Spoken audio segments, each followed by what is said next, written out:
For 300 years, Earth was silent. No signals, no ships, no sound in the stars. The galaxy thought humans were gone. Some believed a great war had destroyed them. Others said they had become weak and forgotten how to fight. A few old records in alien archives spoke of humanity's past fears, wild, dangerous, but those were now seen as myths. The galaxy moved on. Empires rose and fell. New species claimed power. Earth's name became a whisper, then a joke, a story for children, until one day something changed. Picked up a strange signal. It came from Solurth's star system. The signal was weak, but old, wrapped in a forgotten human language. It said only one word: awaken. The Council of Galactic Powers met in panic. Earth was supposed to be dead. They sent a small scout fleet, just 5 ships, no weapons, only research tools. They expected ruins.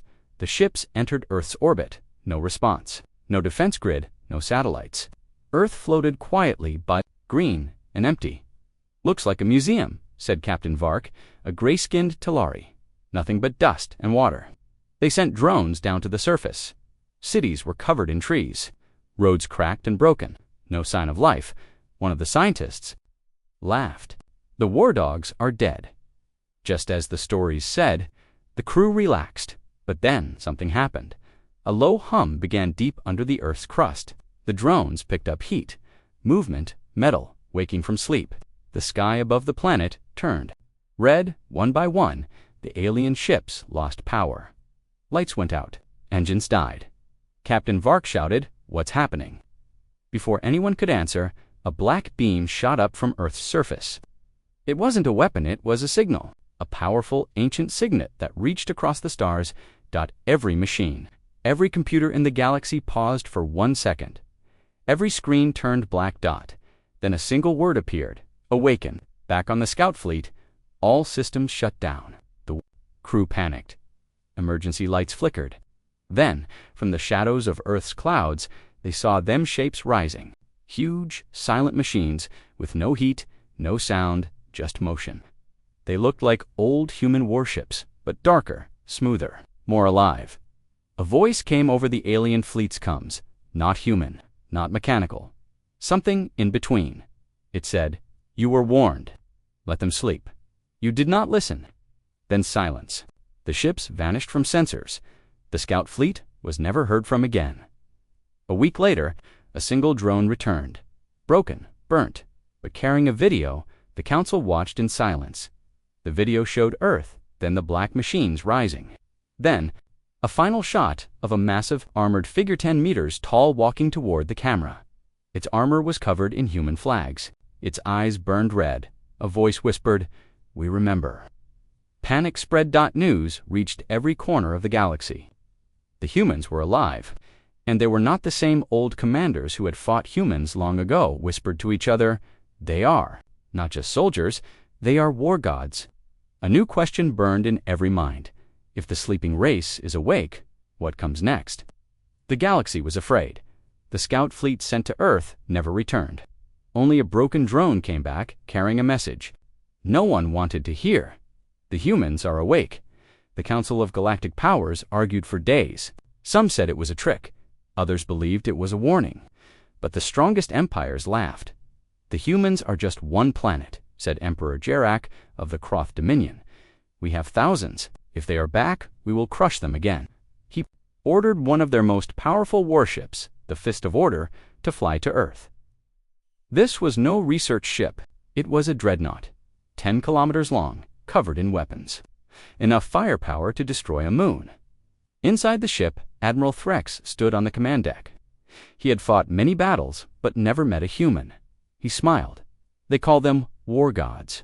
Let's see if gods bleed." The dreadnought reached Earth in 7 hours. They scanned the surface. No defenses, no ships in orbit, just silence again. "Just like the last time," said one officer. "Empty." Admiral Threx gave the order. "Send down the landing team. I want humans on my table." A dropship carried a squad of elite alien soldiers down to the planet. They landed in the ruins of New York City. Trees grew through old buildings. Broken cars lay in silence. The air was still. No life, no sound. The soldiers laughed.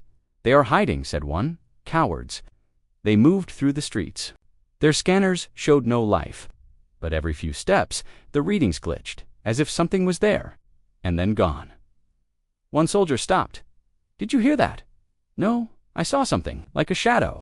Suddenly, their lights went out. Their comms died, one by one. The soldiers vanished from the scanners. Back in orbit, Admiral Threx stared at the screen. "Where are they?"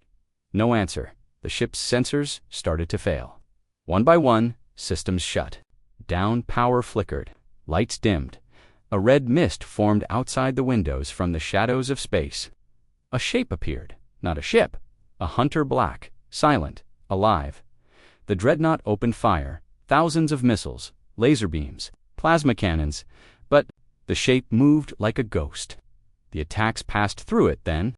A single blast of red light hit the dreadnought. The entire ship stopped. Time seemed to freeze.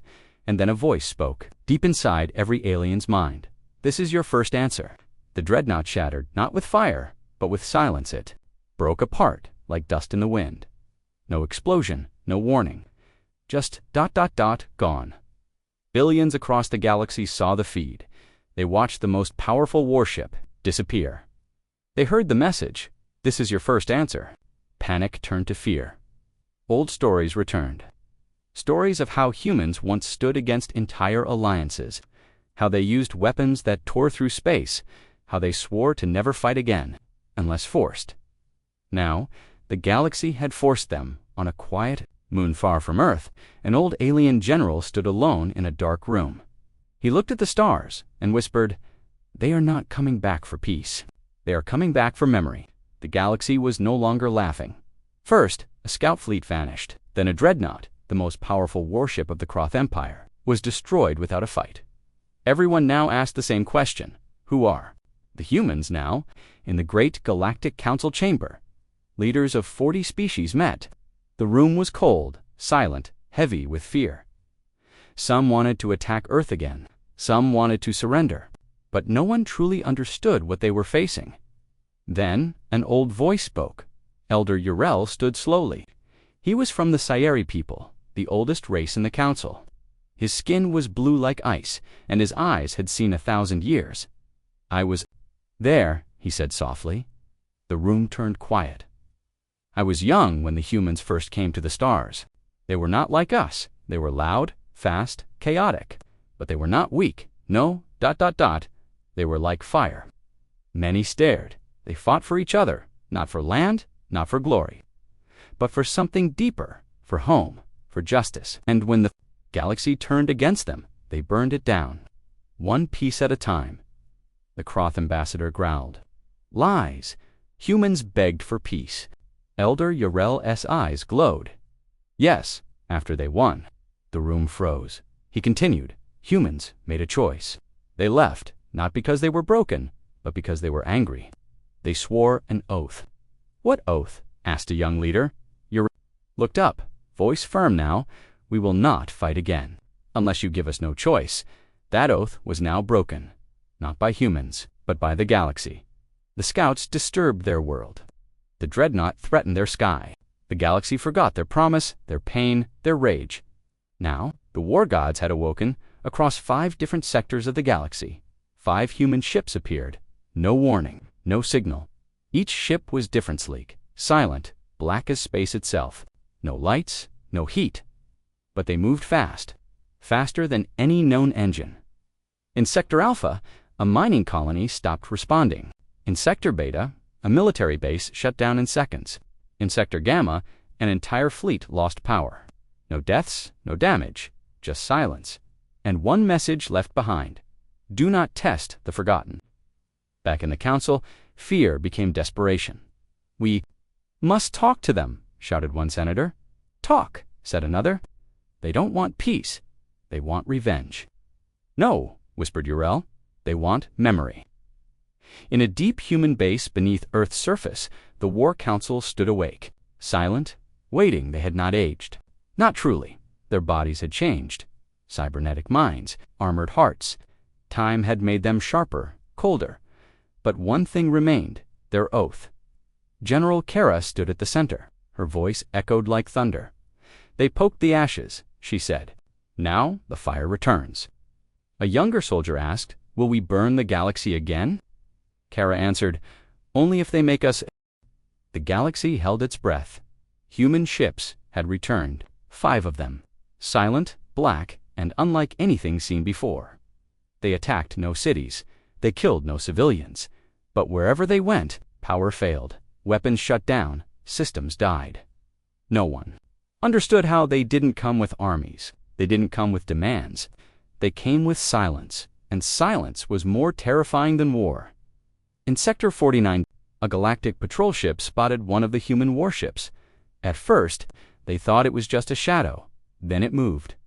Faster than light, no engine trail, no heat. The alien captain ordered weapons to full power, fire if it gets closer. But before they could lock on, the human ship vanished. Reappeared behind them, hovered. A voice echoed inside the shipknot through radios. But inside every alien's mind, we warned you, you forgot. Then all power died. The patrol ship floated, helpless.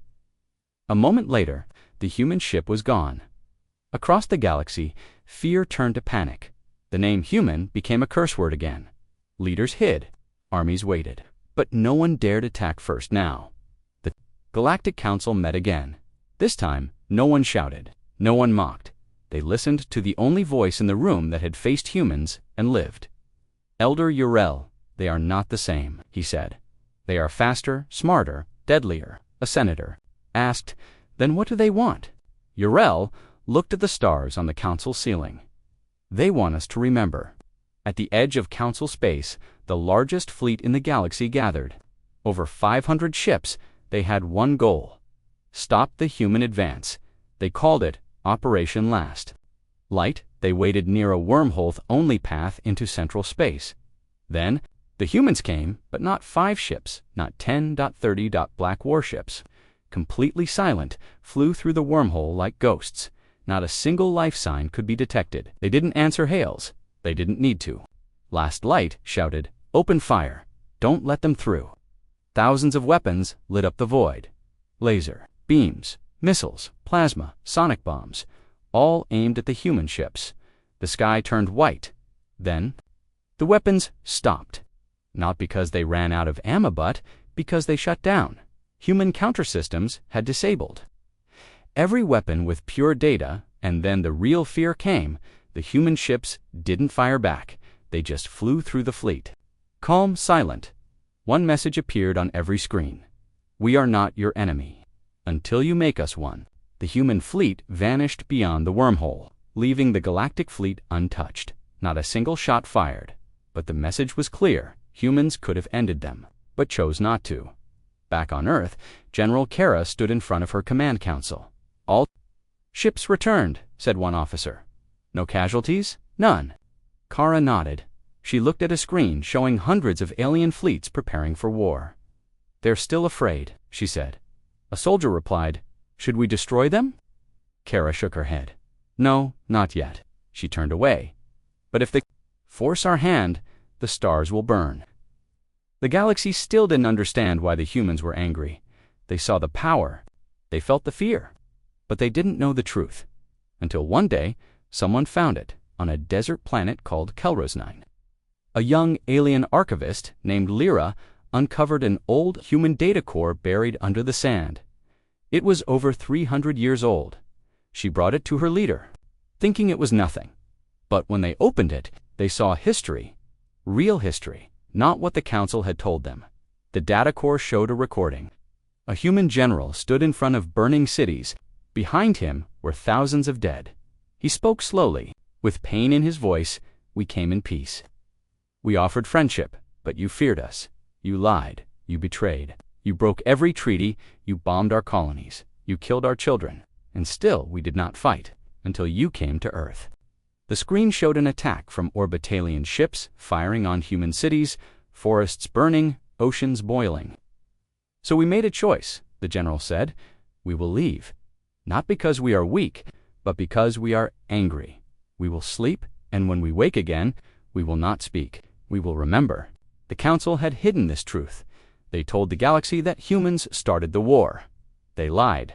Now, The truth was out. Lyra shared the file across the galactic network. Billions saw it. Millions wept. Protests began on alien worlds. Soldiers refused to fight. Some even sent messages to Earth. "We are sorry. We did not know." But not all felt guilt. Some leaders grew angry at the truth being exposed. They ordered silence. They wanted to erase the file again. But it was too late. The fire had spread. On Earth, the Human War Council saw the message go viral. General Kara watched in silence. "They finally know," said a soldier. Kara nodded. Double quotes, yes, but knowing is not enough. Then a report came in. One of the alien empires, the Rin Coalition, had just launched a sneak attack. They destroyed a small human outpost in the Vexor Belt. 42 human scientists were killed. They didn't even fight back. They were not soldiers. They were researchers. The human response was instant. 10 warships jumped into Rin space. They gave no warning. They didn't speak. In 7 minutes, 3 Rin military stations were gone. No civilian cities were touched. The message was clear. Touch U.S. again, and we will take everything. The Rin screamed to the Council for help. But the Council stayed silent. Too scared. Too ashamed. Too late. In the darkness of space, the stars watched as humanity stood tall again. Not as conquerors. Not as invaders. But as the betrayed dot. And now, the war gods were no longer sleeping. The galaxy had pushed too far. They betrayed the humans once, and even after the truth came out, they did it again. They killed human scientists. They broke the peace again. And now the sleeping gods no longer slept. Earth sent no more warnings, no more messages. Only ships, 1,000 of them. Black warships covered in old Terran flags. Ships that had been hidden waiting in deep space for centuries. Machines built not just with metal, but with rage, memory, and sorrow. They moved as one dot, no lights, no sound. Just death in silence. The first strike came at the Rin Coalition's capital. The Rin expected it. They had 20 fleets guarding the planet. Millions of soldiers, shields, cannons, drones. They believed they were ready. They were wrong. The human ships arrived like a black wave. They didn't attack the fleets first. They shut down the stars. Literally, a massive weapon fired once, and the Rin sun dimmed, not destroyed, but tamed. The star turned red, cold, and weak. The planet fell into darkness. Solar energy died. Shields dropped. Power systems failed. And then, the real attack began. The humans didn't fire nukes. They didn't glass cities. They aimed for weapons only. Military centers, fleet yards, war factories, gone in seconds, with perfect aim. Civilian buildings touched, not one dot. It was surgical destruction, and when it was over, the human ships just left no message, no massage, don't demand, just silence. People across the galaxy watched it happen. Live feeds showed Rin soldiers crying in fear, children staring at the dark. Sky, billions realized the truth. The war gods had returned, and they had rules. But if those rules were broken, no one would be spared. In the Galactic Council, chaos spread. Some empires wanted peace, some wanted revenge, but none wanted to face Earth again then. Something happened that changed everything. A human ship appeared in orbit above the Council. Planet dot, just one dot, it hovered silently above the skies. Every defense system locked on it, but it did not move. Instead, it opened a channel. A human appeared, a woman in dark armor. General Kara, her face was calm, her voice soft, but her words were sharp like blades. "We asked for peace. You gave us war. We asked for truth. You gave us lies. We showed restraint. You called it weakness. So now, you will remember." She paused, then added one last thing. Asterisk, asterisk. We are not here to rule. We are not here to conquer. We are here to remind you, Earth sleeps only when it is safe. And now, we are wide awake. Asterisk, asterisk, the message ended. The ship vanished, and across the stars. The fires kept burning, not from destruction, but from fear. The galaxy was quiet, not peaceful, not calm, just quiet, because everyone feared to speak the name human. The war was not long. It was not loud, but it changed everything. The Rin Coalition had surrendered. Their fleets were gone, their weapons destroyed. But their cities stood, their people lived. And that was the message. Humanity could have ended them, but chose not to. They did not want revenge. They wanted the galaxy to understand. Never again. Across 100 worlds, statues of old heroes were removed. In their place, some worlds built quiet stone markers, not for humans, but for memory, in the Galactic Council. A vote was held. Unanimous. Earth was to be left alone. Forever, no ships would go near Sol, no scanners allowed, no fleets permitted. The new law was written in every language. Do not wake what sleeps on Earth. Back on Earth, in a deep mountain base, General Kara stood before the War Council. One by one, the screens showed returning ships. Mission complete. Targets removed. Losses, 0. The war gods had done their work. But there was no celebration. No cheers, only silence. She looked at them all and said, "We gave them a choice." They remembered. That is enough. Then the orders were given. The human fleet powered down. Earth itself began to vanish, not by force, but by design. A giant energy field surrounded the solar system, a barrier of silence. No signals went in. No signals came out. It was not a wall of war, it was a curtain of peace. The last human message sent to the stars was simple. Asterisk, asterisk, we are not your rulers. We are not your gods. We are what you made us. Do not call us again. Let us sleep in peace. Asterisk, asterisk, and with that, Earth disappeared. Some say it was hidden behind technology. The galaxy could never understand. Others believe it went somewhere else, beyond space, beyond time. But one thing was true. No one saw a human again. Not for a long, long time.